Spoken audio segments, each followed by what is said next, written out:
할렐루야, 반갑습니다. 오늘 살펴볼 본문의 내용은 호세아 선지자가 패역한 북이스라엘 백성들을 향하여 그들의 죄에서 돌이킬 것을, 그렇지 않으면 하나님의 심판과 징계가 있을 것을 경고하는 메시지입니다. 호세아 선지자는 북이스라엘 역사상 가장 번성기를 누렸던 여로보암 2세의 말기인 BC 755년경부터 북이스라엘이 아수르와 제국에 의해서 멸망하기 바로 직전인 BC 723년까지 사역을 한 선지자입니다. 그러다 보니 나라의 멸망이 바로 눈앞에 있습니다. 그러한 현실을 바라보면서 이 호세아 선지자는 얼마나 마음이 아팠고 괴로웠겠습니까? 우리가 지난 시간에 살펴보았던 예레미야 선지자도 역시 그랬습니다. 그는 반대로 남유다 왕국의 가장 선한 왕 가운데 하나였던 요시야 왕이 통치하던 때부터 남유다 왕국이 바벨론 제국에서 멸망하는 때까지, 그때까지 사역한 선지자입니다. 그러한 의미에서 호세아 선지자나 예레미야 선지자나 비슷한 면이 있습니다. 다만 130여 년이라는 시간의 차이가 날 뿐입니다. 호세아가 130여 년 전에 예언을 했고 그 이후에 예레미야가 한 것이죠. 이처럼 역사는 반복이 됩니다. 그러한 면에서 오늘 이 시대를 살아가는 우리의 삶 가운데도 호세아 시대 때나 예레미야 시대 때나 동일한 반복의 역사가 있고, 그렇기 때문에 이 말씀은 오늘 우리에게도 주시는 말씀입니다. 그러므로 오늘 본문 말씀을 통하여 우리가 이 경고의 메시지 앞에 어떻게 살아갈 것인가 돌아보아야 합니다. 오늘 본문 12절을 다시 읽습니다. 시작. 너희가 자기를 위하여 공의를 심고 인애를 거두라. 너희 묵은 땅을 기경하라. 지금이 곧 여호와를 찾을 때니 마침내 여호와께서 오사 공의를 빛처럼 너희에게 내리시리라. 오늘 이 시대 가운데서도 하나님께서는 저와 여러분을 향하여 동일하게 말씀하십니다. 호세아 시대 때도 너희 묵은 땅을 기경하라 하셨고, 우리가 지난 시간에 살펴보았던 예레미야 시대에도 너희 묵은 땅을 기경하라 말씀하신 그 하나님은 오늘 동일한 시대를 살아가는 저와 여러분을 향해서도 너희 묵은 땅을 기경하라 그렇게 말씀하고 계십니다. 우리가 지난주에 살펴본 대로 묵은 땅이 어떤 땅입니까? 굳어있는 땅입니다. 잡초와 가시 덤불이 자라나는 땅입니다. 그러면 그런 땅은 또 어떤 땅입니까? 기경하지 않는 땅입니다. 그대로 내어버려 둔 땅입니다. 아무리 좋은 땅도, 아무리 소출이 많았던 땅도 기경하지 않고 그대로 내어버려 두면 그 땅은 굳어지게 되고 잡초와 가시덤불이 생겨나는 묵은 땅이 되어져 버리는 것입니다. 묵은 땅이 따로 있는 것이 아니라 기경하지 않는 땅, 갈아엎지 않는 땅, 그 땅이 바로 묵은 땅인 것입니다. 그러면 우리는 어떻게 그 묵은 땅을 구체적으로 갈아엎어야 할까요? 우리가 지난 시간에 살펴본 대로 먼저는 익숙한 죄들로부터 우리가 벗어나야 할 것을 말씀합니다. 성품으로까지 자리를 잡고 있는 익숙한 죄들이 있습니다. 나는 몰래 그래, 이 정도쯤이야 하면서 그렇게 그냥 우리의 삶의 한 부분이 되어버린, 그렇게 대수롭게 여기지 않는 그러한 죄들을 갈아엎어야 하는 것입니다. 다음으로 안주하고 싶은 익숙한 것들이 있습니다. 이 정도 했으면 됐지 뭐 하면서 안주하려는 마음. 신앙생활은, 믿음생활은 생명 다하는 날까지 멈추지 않고 달려가는 삶인데 안주해버리는 그 마음이야말로 우리가 또한 갈아엎어야 할 묵은 땅인 것입니다. 그런 데 있어서 오늘 본문에서는 또한 우리가 어떻게 묵은 땅을 기경해야 할지를 말씀합니다. 그것은 바로 자기 자신을 의뢰하지 않고 하나님 앞에 나가는 것이라고 말씀합니다. 오늘 본문 12절과 13절을 다시 한번 읽습니다. 시작. 너희가 자기를 위하여 공의를 심고 인애를 거두라. 너희 묵은 땅을 기경하라. 지금 곧 여호와를 찾을 때니 마침내 여호와께서 오사 공의를 빛처럼 너희에게 내리시리라.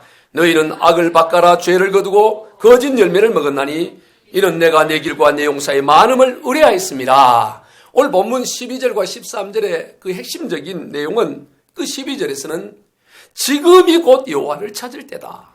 13절에서는 너희는 지금까지 너희 힘과 너희의 군사력을 의지했다. 그러니 거기에서 돌이켜 너희 자신의 힘을 의지하지 말고 하나님께 나아가 하나님의 도움과 하나님만을 의지하라. 그것이 바로 구체적으로 이 땅에서 우리가 묵은 땅을 기경하는 일이라고 오늘 본문에서 말씀하시는 것입니다. 사람은 누구나 자기에게 있는 것들을, 자기 손에 잡히는 것들, 자기 눈에 보이는 것들을 의지하려고 합니다. 그런데 하나님은 눈에 보이질 않습니다. 손에 잡히질 않습니다. 그러므로 자기 자신을 의지하는 것보다 자기 자신을 의지하는 것과 하나님을 의지하는 것은 서로 반비례하는 것입니다. 그래서 주님께서는 부자가 천국에 들어가기가 낙타가 바늘구멍에 들어가는 것보다 어렵다고 말씀하셨습니다. 그만큼 부자는, 즉 많은 것을 가진 사람은 하나님을 의지하기보다는 자신이 가지고 있는 것들을 의지하기가 훨씬 쉽기 때문인 것입니다. 그러한 면에서 오늘 이 시대를 살아가는 우리들은 하나님을 의지하기가 참으로 어렵습니다. 왜냐하면 다들 부자들이기 때문입니다. 부자가 아닌 사람이 없어요. 오늘 이 시대에 우리는 너무나 많은 것들을 가지고 있습니다. 굳이 보이지 않는 하나님을 의지하지 않아도 손에 잡히는 것들이 많고 눈에 보이는 것들이 너무나 많이 있습니다. 그래서 오늘 이 시대는 사실 신앙적인 차원에서는 굉장히 위험한 시대고 어려운 시대입니다. 오늘 이 시대는 우리가 예수님을 바르게 믿기가 참으로 어렵습니다. 온전히 하나님만을 의지하고 하나님만을 향해 나가기가 어려운 시대가 오늘 저와 여러분이 살아가는 시대입니다. 왜냐하면 오늘 우리는 너무나 많은 것들을 가지고 있기 때문입니다. 오늘 본문에서 호세아 시대가 그랬습니다. 앞서 살펴보았듯이 호세아 선지자가 활동하던 시대는 이 북이스라엘 역사상 가장 번성기를 누렸던 그 여로보암 2세의 통치 말기였기 때문에 그때 얼마나 그들이 부유했던지 군사력도 많았고 영토도 저 북쪽으로 크게 확장을 했습니다. 호세아 선지자와 비슷한 시대에 활동을 했던 아모스 선지자는 그 시대를 향해 말하기를 아모스 3장 15절입니다. 시작. 겨울 궁과 여름 궁을 치리니 상하 궁들이 파괴되며 큰 궁들이 무너지리라. 여호와의 말씀이니라. 그 당시에 얼마나 북이스라엘이 잘 살았던지 여름 궁과 겨울 궁을 따로 지을 정도였습니다. 여름 궁, 겨울 궁을 크게 지어놓고 그리고 그 궁들을 심지어 상하로 지었다고 말합니다. 상하로 궁들을 지었으니 얼마나 그 부유하고 번성이 있는지를 우리가 알 수가 있는 것입니다. 그러니 보이지 않는 하나님을 믿는 것보다 보이지 않는 하나님을 의지하는 것보다 보이는 그들이 가지고 있는 것을 의지하기가 훨씬 더 쉬웠던 것입니다. 이것은 위기입니다. 하나님의 사람에게 있어서의 진짜의 위기는 어려움이나 고난이나 가난이 아닙니다. 진짜의 위기는 오히려 더 하나님을 의지하지 않아도 살만한 부유함이야말로 하나님의 사람들에게 있어서 큰 위기입니다. 어려움과 고난과 환난은 도리어 기회일 수가 있습니다. 그러나 우리가 굳이 내게 있는 것으로 충분하고 굳이 보이지 않는 하나님을 믿지 않아도 될 만한 그런 부유함이 있다면 그것이야말로 신앙적 차원에서는 가장 큰 위기와 어려움 가운데 있는 것입니다. 하나님께서 과거 이스라엘 백성들을 애굽에서 건져내시어 젖과 꿀이 흐르는 가나안 땅으로 인도하심에 있어서 광야 40년의 세월을 보내신 이유가 거기에 있는 것입니다. 이스라엘 백성들이 바로 가나안 땅으로 들어가게 되면 그 땅은 젖과 꿀이 흐르는 땅인데 그리로 바로 들어가게 되면 바로 젖과 꿀을 의지하기가 쉬웠기 때문에 하나님께서는 오직 하나님밖에는 의지할 곳이 없는 광야에서 40년 동안 그들이 거하게 하는 것을 보게 되는 것입니다. 즉 광야 40년은 오직 하나님만을 의지하도록 하는 훈련소였던 것입니다. 우리 신명기 8장 2절로 3절입니다. 시작. 내 하나님 여호와께서 이 40년 동안에 내게 광야 길을 걷게 하신 것을 기억하라. 이는 너를 낮추시며 너를 시험하사 내 마음이 어떠한지 그 명령을 지키는지 지키지 않는지 알려 하심이라. 너를 낮추시며 너를 줄이게 하시며 또 너도 알지 못하며 내 조상들도 알지 못하던 만나를 내게 먹이신 것은 사람이 떡으로만 사는 것이 아니요 여호와의 입에서 나오는 모든 말씀으로 사는 줄을 내가 알게 하려 하심이라. 광야 40년 동안에 그들의 선조들 조상들이 알지 못하는 하늘에서 만나를 내려서 양식이 되게 하시고 광야 사막 반석에서 물이 나오게 하셔서 음료가 되게 하시고 그렇게 함으로 먹고 마심을 통해서 그런 광야 사막과 같은 가운데도 하나님께서 허락하시면 하나님으로 말미암아 얼마든지 살 수 있다는 것을 40년 동안 훈련을 시킨 것입니다. 철저히 하나님만을 의지하도록 한 것입니다. 왜냐하면 가나안 땅에 들어가게 되면 그 하나님이 보이지 않기 때문에 잊어버리게 되고, 그리고 보이는 적과 꿀을 의지하기가 쉽기 때문인 것입니다. 그런데도 불구하고 그렇게 40년 동안 훈련을 시켰음에도 불구하고 막상 적과 꿀이 흐르는 가나안 땅에 들어갔을 때 그들은 얼마 지나지 않아서 하나님을 의지하는 데서 벗어나는 것을 보게 됩니다. 너무나 그들 눈에 그럴듯한 것들이 너무나 많이 있었기 때문에, 손에 잡히고 눈에 보이는 화려한 것들이 너무나 많았기 때문에 막상 40년을 그렇게 훈련하고도 막상 가나안 땅에 들어가서는 보이는 적과 꿀을 의지하는 것을 보게 됩니다. 여러분, 사람은 누구나 보이는 것과 만지는 것에 약합니다. 유혹에 강한 사람은 아무도 없어요. 나는 어떤 유혹에도 강해. 그렇게 자신할 수 있는 사람이 아무도 없습니다. 광야 40년 동안 얼마나 놀라운 하나님의 역사를 보았습니까? 그러나 막상 가나안 땅 들어가니까 보이는 것을 의지하는 거예요. 사람은 이처럼 보이는 것과 만져지는 것과 자기에게 소유한 것을 의지하기가 그토록 쉬운 것입니다. 우리 주님과 우리가 100년 해로를 약속해서도 화려하게 보이는 것들에 눈과 마음이 팔려 주님과의 언약을 잊어버리고 점점 세상을 따라 살아가고 있지는 않습니까? 하나님께서는 그의 마음에 합하다고 칭했던 이 다윗조차도 그런 모습을 보게 됩니다. 다윗은 사울 왕의 미움을 받아 쫓겨다니는 신세 가운데서도 하나님을 온전히 신뢰하고 믿었습니다. 시편 57편은 다윗이 그렇게 쫓겨다닐 때 쓴 시예요. 그래서 시편 57편의 표지는 다윗이 사울을 피하던 때 이렇게 표제가 붙어 있습니다. 제목이 붙어 있어요. 그 중에 일부입니다. 시편 57편 4절입니다. 시작. 내 영혼이 사자들 가운데서 살며 내가 불사른 자들 중에 누웠으니 곧 사람의 아들들 중이라. 그들의 이는 창과 화살이요 그들의 혀는 날카로운 칼 같도다. 당시에 그 다윗의 삶이 어땠느냐? 사나운 사자들 가운데 있는 것 같다는 거예요. 여러분, 사람이 사자들 가운데 어떻게 살아가요? 사자들 가운데 있고, 그리고 불사르는 자들 가운데 누워있는데 사람이 거기에 불사지르면 어떻게 살 수가 있겠어요? 그를 해하려고 죽이려고 그들의 이는 창과 화살이요 그들의 혀는 날카로운 칼과 같도다. 말 한마디도 아주 그 상처가 되고 날카로운 칼처럼 그렇게 다윗을 힘들게 하는 것입니다.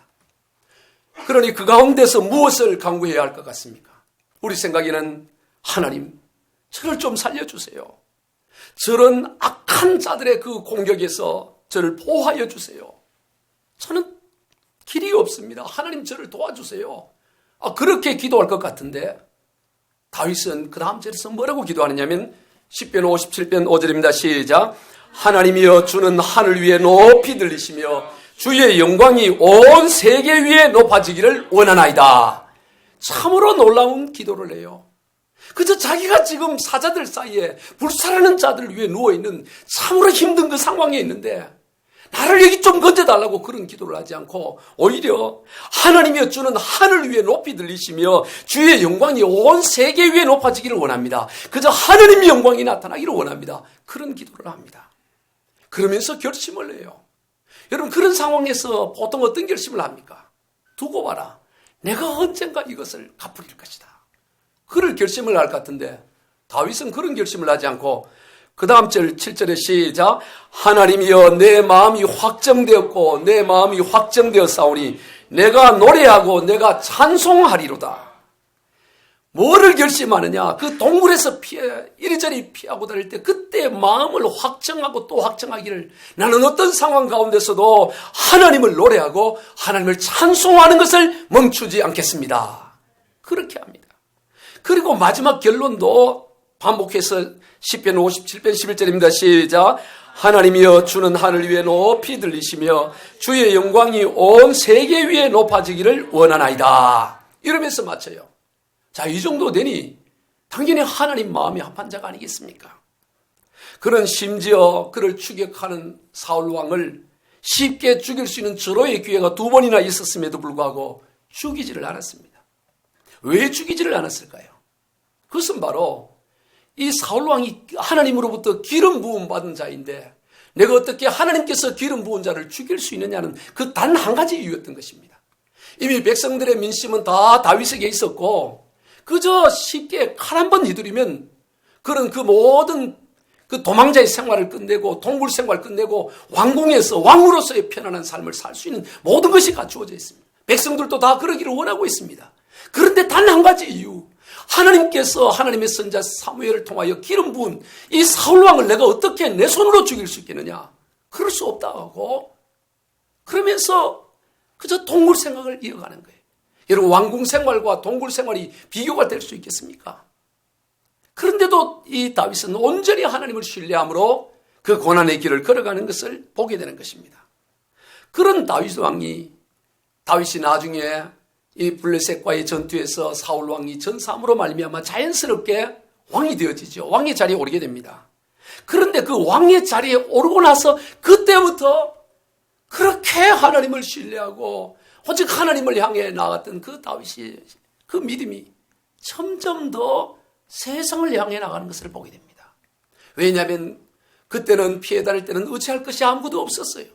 오직 하나님밖에 의지할 수 없었지만 이제 왕이 되다 보니까 많은 군사들도 있고 가진 것들이 많이 있다 보니까 가지고 있는 것들을 의지하는 것을 보게 돼요.